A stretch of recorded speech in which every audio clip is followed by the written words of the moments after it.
Cedric Golden here with Ryan Autullo. After the big shutout in Lawrence, all of a sudden the Texas Longhorns go from the woeful Kansas Jayhawks to the biggest offensive juggernaut in the country, the Baylor Bears. Is Texas ready for this challenge, and what did you see from Chuck Strong today when we talked to him? I saw a little bit of concern. A little bit? Baylor's offense, as he called it, is video game-like. And Texas's offense is something else. Maybe.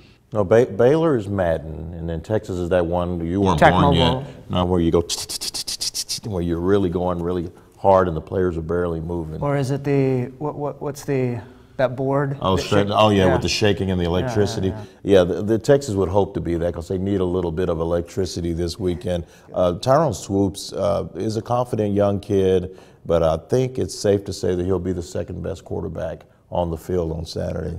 Texas's defense has to play really well, and that doesn't assure them of anything. They can play really well and give up 4 touchdowns and lose 28-14. Texas offense is going to have to start making plays. They were not good against Kansas.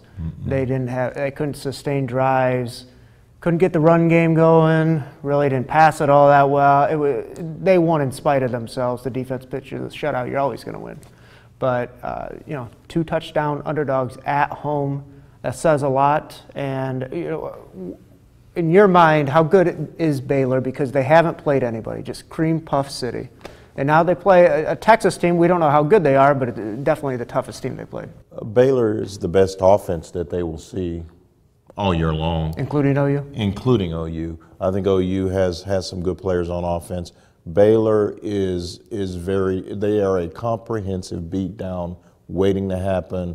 They have good running backs. They have good receivers. They have a tight end. They don't throw to that much because it's always 28-0.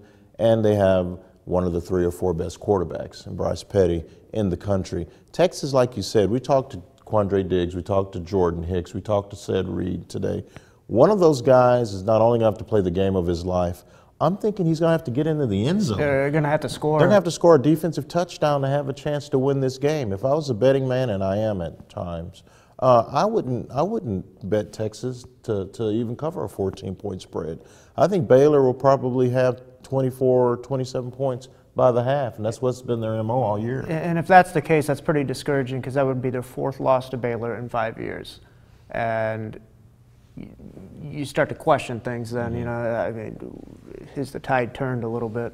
And the players weren't ready to say that today. They really wouldn't say a whole lot about Baylor. No, Steve Edmond called them trash. Oh yeah.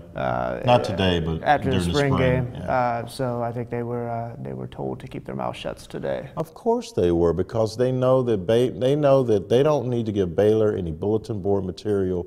They want Baylor to come in here sleepy, rubbing their eyes, getting that stuff out of their eyes, and maybe running into an upset. But guess what? The Baylor Bears want to hand it to Texas because they want to send a message that they not only are the favorite to win the Big 12, but they're also running things in this state along with that little team in College Station. So we're looking forward to the game. I don't think Texas is going to win the game, but I know that they're going to come with their best effort. The question is, will it be enough? I don't know. I mean, I stand by what I said earlier. I think the defense can play really well, and it's not going to be enough. The offense is just a couple steps above inept at this point. I mean, they really can't do a whole lot. And, to no fault of really anyone, I mean, they're missing everybody. David Asher's gone. Dominic Espinoza, you got 2 offensive tackles that are either suspended or dismissed. Dajae Johnson can't help them. I mean, it's tough to win that way, and you're not going to match Baylor point for point. Nope. I think it's going to be an offensive game. But either way, we'll be there eating, drinking, being merry, and covering a little college football game. Stay tuned to statesman.com. Check out us on mystatesman.com. We'll have more updates leading into game day. Cedric Golden, Ryan Autullo. See you next time.